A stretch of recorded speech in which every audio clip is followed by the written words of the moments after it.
I'm yours completely, just give me a son, begged the barren young woman to the Apache Omega. Eliza had been traveling for what felt like days, her mind a whirlwind of uncertainty and hope.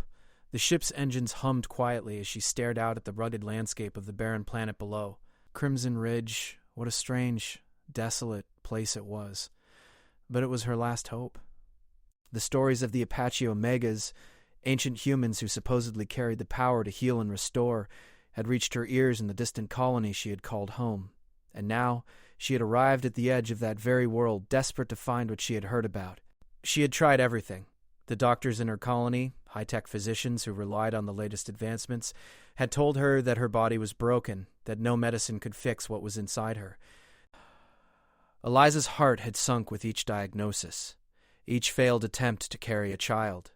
The barren emptiness that filled her had eaten away at her spirit, but the stories of Waya, the last of the Apache Omegas, were different. He was said to be someone who could restore what was lost, and she couldn't help but wonder if he could give her the one thing she'd wanted for years, a child.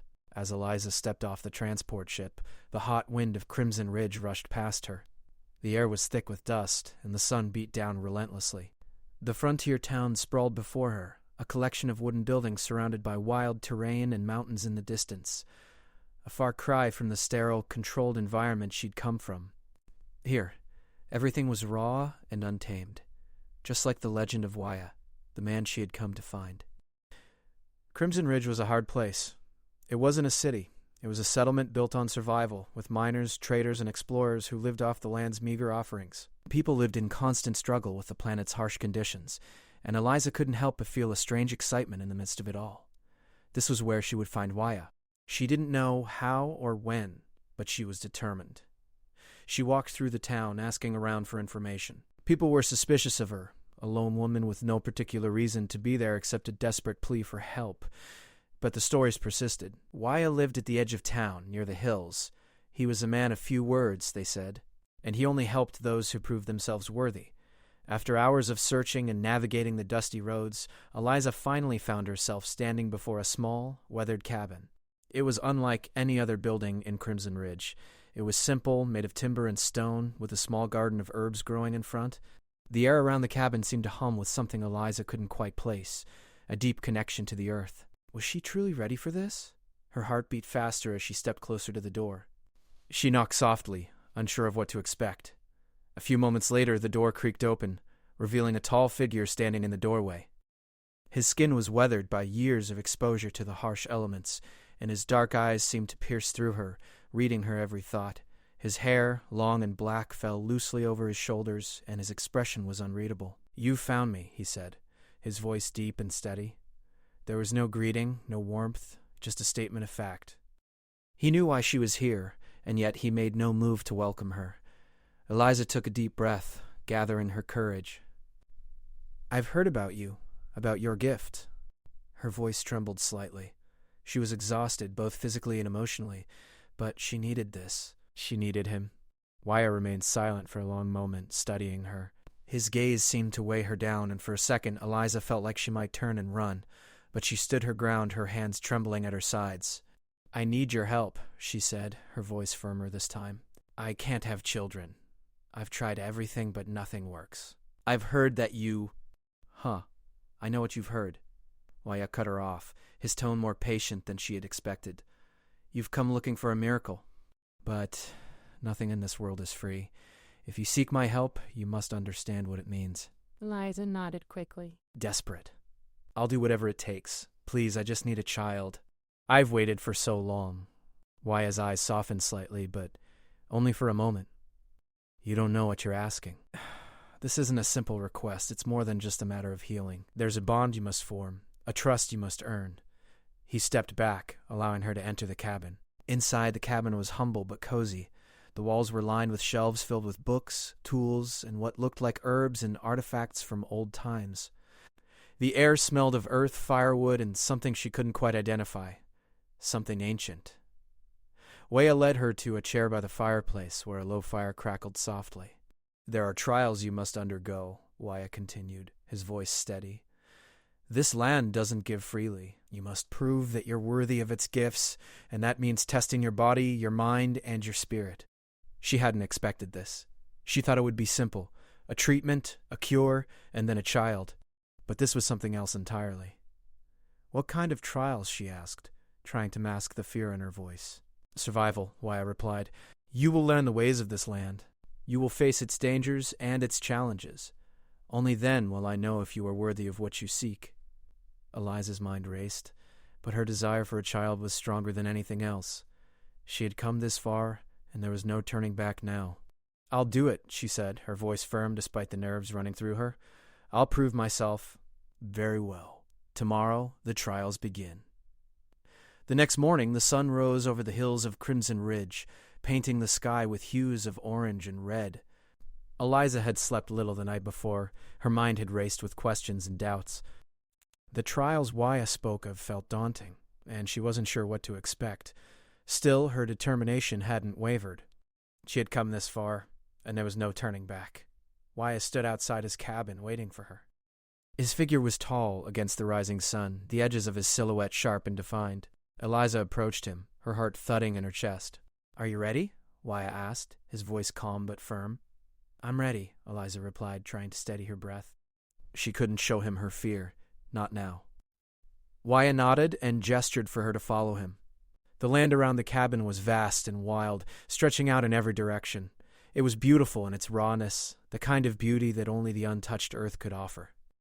But Eliza wasn't here to admire the landscape. She was here to prove herself. They walked in silence for a while, the sound of their boots crunching against the dirt the only noise in the air. Waya led her to a small stream that cut through the land, its waters clear and cold. He stopped by the edge, his expression unreadable. Your first test will be to cross this stream, he said.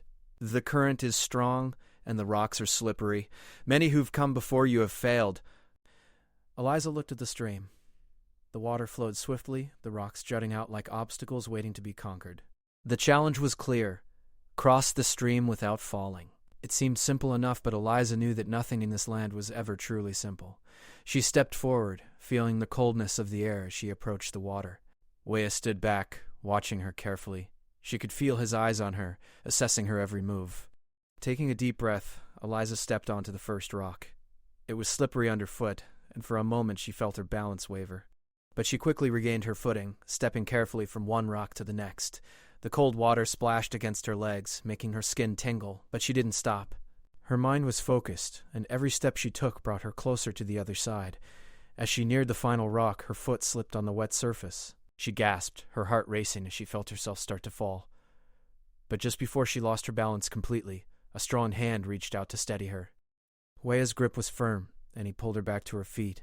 His eyes met hers, and for the first time, she saw something other than indifference in them. There was respect. You did well, he said, his voice low. But this is only the beginning. Eliza nodded, feeling a mixture of relief and pride. She had passed the first test, but she knew there were more challenges to come. Waya didn't waste time with words. He turned and began walking again, and Eliza followed, ready for whatever came next. The next test came sooner than Eliza expected. Waya led her to a small cave nestled between two cliffs, the entrance hidden behind thick vines and bushes. The air inside the cave was cool, and the scent of earth filled her nostrils. There's something inside the cave that you must retrieve, Waya said, his voice echoing in the narrow space. A stone. It's hidden deep inside. You will need to find it, but beware. The cave is home to dangerous creatures. Eliza's pulse quickened, but she didn't let her fear show. She had come this far, and she wasn't about to back down now. She nodded and stepped into the cave, her footsteps muffled by the soft ground beneath her. The further she went into the cave, the darker it became.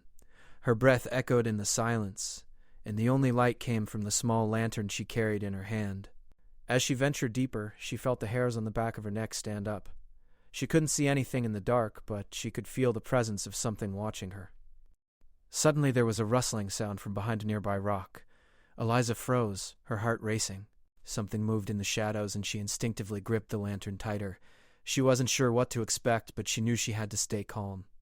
Out of the darkness, a pair of glowing eyes appeared, followed by the low growl of a creature.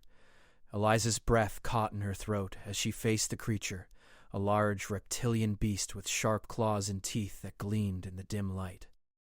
It was a guardian of the cave, its job to protect whatever was hidden inside. The creature bared its teeth and stepped closer. Its eyes locked onto Eliza. She had no weapons, no way to fight it. But she wasn't here to fight. She was here to prove herself. Taking a deep breath, Eliza reached for the small pouch at her side. Inside, she carried a bundle of herbs Waya had given her the day before. He had told her they were used to calm the wild creatures of the land, but she wasn't sure if they would work on this beast. With a steady hand, Eliza pulled out the herbs and crushed them between her fingers, releasing their scent into the air. The creature hesitated, its growl softening. Eliza slowly took a step forward, holding out her hand in a peaceful gesture. The beast sniffed the air, its eyes narrowing as it tested the scent. After a long moment, it backed away, its growl fading into silence. Eliza let out a breath she hadn't realized she was holding, and carefully stepped past the creature. It didn't follow her. She moved deeper into the cave, finding the stone she had been sent to retrieve. It was nestled in a small alcove, glowing faintly with an otherworldly light. She picked it up carefully, feeling its weight in her palm. It was smooth, cold, and powerful. With the stone in hand, Eliza retraced her steps, exiting the cave without incident. Waya was waiting outside, watching her with quiet approval. "You did well," he said again, his voice softer this time. "You've proven you can think, not just act." "That is the way of this land." Eliza smiled, her body sore from the trials, but her spirits stronger than ever. She had passed another test, and she was one step closer to what she had come for. But there was still more to prove, and she would keep going. Eliza's body ached from the trials she had faced over the past few days. Each test had pushed her beyond her limits, but with every challenge she felt herself growing stronger.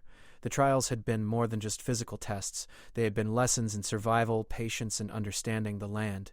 Waya had watched her closely, his eyes never revealing much, but she knew he was evaluating her every move. Now, standing beside him in the cool shade of the ancient trees, Eliza could feel the air change. There was something different about today. Waya had told her the time had come for the final trial, the one she had been preparing for, the ceremony. "Are you ready?" Waya's voice was steady, but Eliza could hear the seriousness behind his words. There was no room for doubt now. "I am," she replied, her voice quieter than she intended. She wasn't sure if she was ready, but she had come this far. She had faced each test, each fear, and overcome them. She would do the same now. Wyatt turned and began to walk, his footsteps sure and unhurried. Eliza followed closely, her mind spinning with the unknowns of what this ceremony would require. She had heard whispers about it, stories of ancient rituals that tied the participants not just to each other, but to the land itself.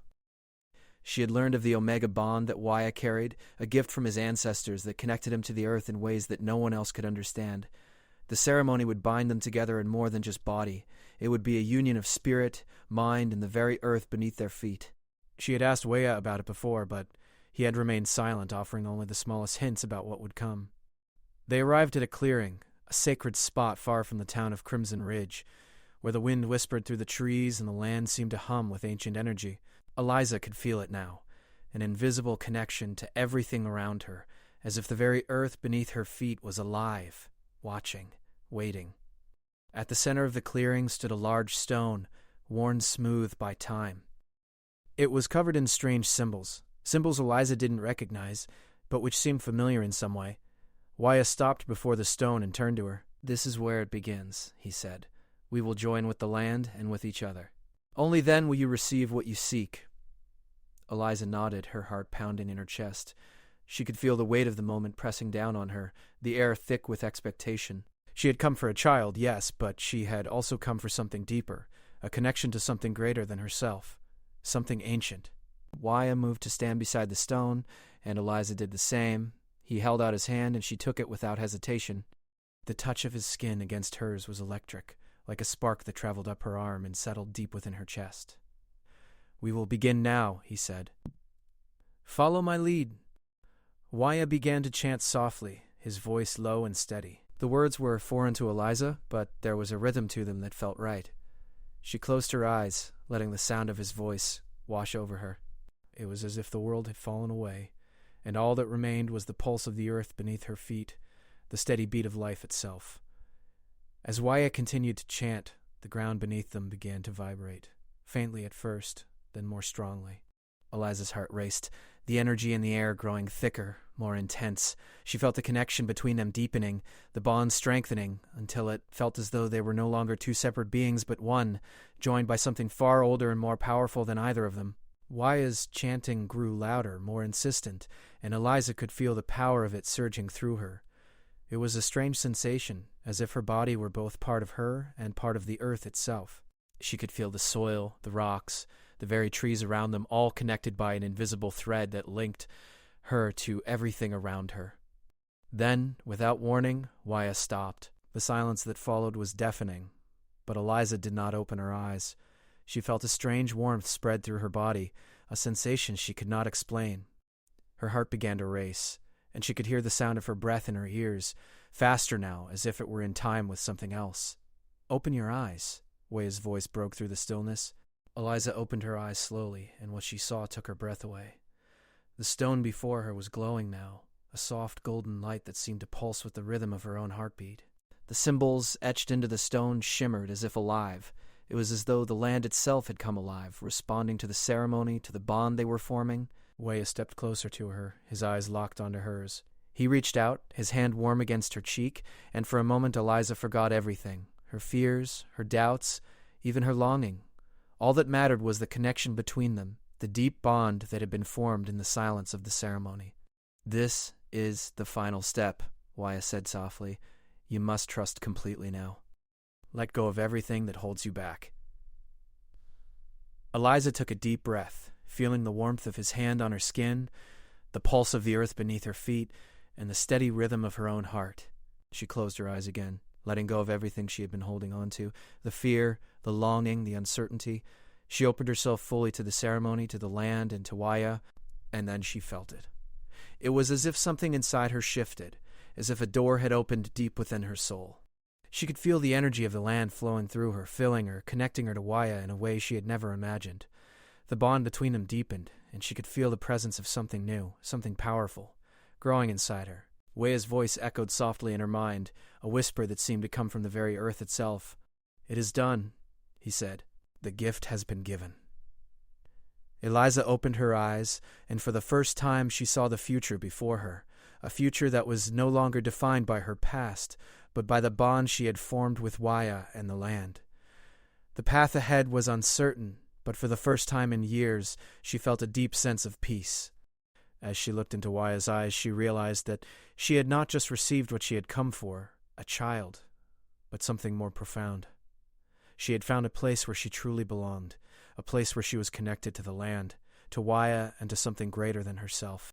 The ceremony was over, but their journey was just beginning. The days following the ceremony were filled with an undeniable peace. Eliza's heart, once heavy with the weight of her desires and doubts, now felt lighter. The land, the ceremony, and her bond with Waya had shifted something deep within her. She felt more connected to the world around her than ever before. The earth seemed to hum beneath her feet, and the air felt fresher, somehow more alive.